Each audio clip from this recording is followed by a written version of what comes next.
Air force அகாடமின்னு air force selection board 4 நாள் selection board பண்ணாங்க. Day and night selection board, debate, discussion, interview, ஓடுறது, ஆடுறது எல்லாம் பண்ணணும். 8 பைலட் ஆஃபீஸர் வேணும், 250 இன்ஜினியர்ஸ் கூப்பிட்டுருந்தாங்க. நான் ஒரு ஆள். அதில் 4 நாளைக்கு பின்னால 9 பேரை செலக்ட் பண்ணாங்க. ஏன்னா 8 போஸ்ட்டுக்கு 9 பேரை செலக்ட் பண்ண. 9வது நான் வந்து ஸ்டாண்ட் பை. யாராவது மெடிக்கல்ல டிஸ்குவாலிஃபைட் பண்ணா எனக்கு ஒரு சான்ஸ் வரும். இன்றைக்கு பார்த்து எல்லாருக்கும் மெடிக்கல்ல கிளியர். ஸோ எனக்கு கிடைக்கல, பைலட் ஆஃபீஸராக கிடைக்கல. ஒரு இன்ஜினியர் ஆகணும் அப்படின்னு முதல்ல போனேன். அப்போ வந்து கிடைக்காம போயிடுச்சு. என்ன பண்றது, எனக்கு கிடைக்கல. அப்புறம் ரொம்ப ஒரு துக்கமான நிலை.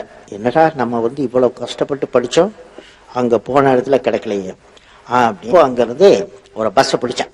எங்கேருந்தே டேராடூன்ல இருந்து பஸ். டேராடூன்ல இருந்து டெல்லிக்கு வரணும். டெல்லிக்கு வந்தா தானே அப்புறம் மெட்ராஸ் வரணும். மெட்ராஸ் வந்து அப்புறம் ராமேஸ்வரம் வரணும்.